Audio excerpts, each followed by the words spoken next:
So today we're doing a heater core flush on this 2004 Dodge Ram. The symptom I was having was that the heat would come on for about 2 seconds and then it would go ice cold. I figured that meant there was a little trickle of flow going through the heater core, which would get it warm, but then the second you turn the fan on, it would take all the heat out of the heater core and you're back to being ice cold. So here's the heater core hoses way back up there against the firewall, and I was actually afraid to try and pull them off because they're so far up in there. You know, I'm working on my tippy toes and everything else that I was afraid if I pulled those hoses off I couldn't get them back on again. So I opted to go down here and actually cut the hose and splice into it. And you can see that what I did, I didn't want to drain the coolant out of the truck, so I installed 2 hose clamps on the inlet and outlet, and then I just have a little adapter. It's a 5/8 inch barb fitting here to a female hose coupler back to back, and so I can screw a water hose right into it. The inlet is the hose that comes out of the manifold.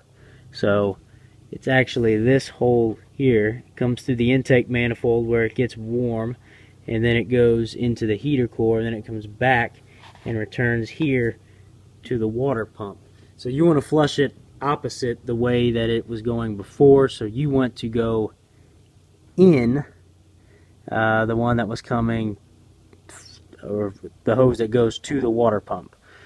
So I did that, and I have to drop my phone in this mess here, but you can see I got quite a bit of gunk. It's almost like, looks like rocks or gravel or something. I mean, that definitely would plug that heater core up.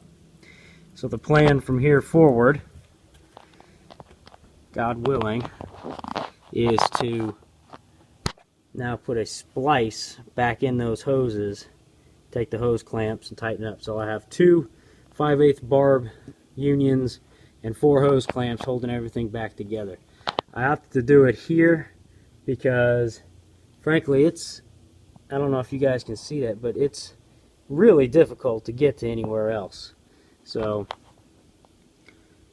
you know, I hate to be a whiner, but man, they really sure put stuff where it was hard to access.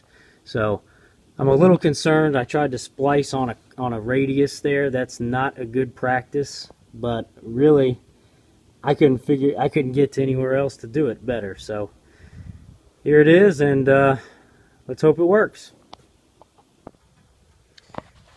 So we're back after trying our repair. Drove it around and got it warmed up, and sure enough we have heat now. So there you can see the finished splice. You can see where I didn't cut it quite correctly on an angle. It's I think pretty important to cut it as straight as you possibly can. It doesn't appear that I have any leaks, but I think the straighter you cut it, the better off you'll be. I recommend using like a serrated steak knife or something for this. If you try using scissors or a razor knife or anything like that, you're just wasting your time. That stuff's pretty tough. Use a good serrated knife and actually you can cut through it pretty easily.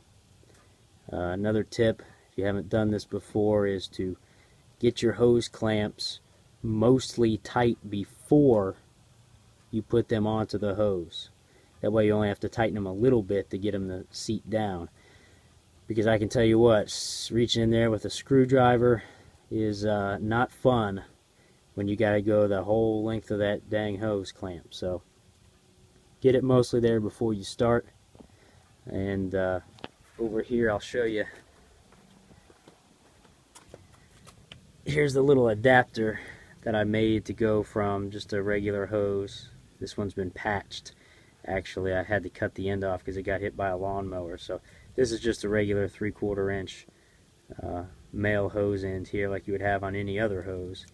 It's just a female coupler and then a 5/8 ID barb fitting. That plugs right in your heater hose. Put a clamp on it, and then just crack your valve. This heater core is only rated for 16 psi, so that's not a whole lot of pressure, and chances are your municipal water supply is about 50 psi, maybe more than that. So if you just open the valve wide open and your core is totally plugged, there's a good chance that that water is going to have enough pressure to rupture your heater core, and then you'll have a nice big nasty leak on the inside of your truck and probably $1,000 or more in repairs. So be easy with it. Hope that helps. Certainly is not a fun repair, but it actually is relatively simple, and it only costs like 15 bucks if you don't have those adapters and hose clamps and splices. So good luck.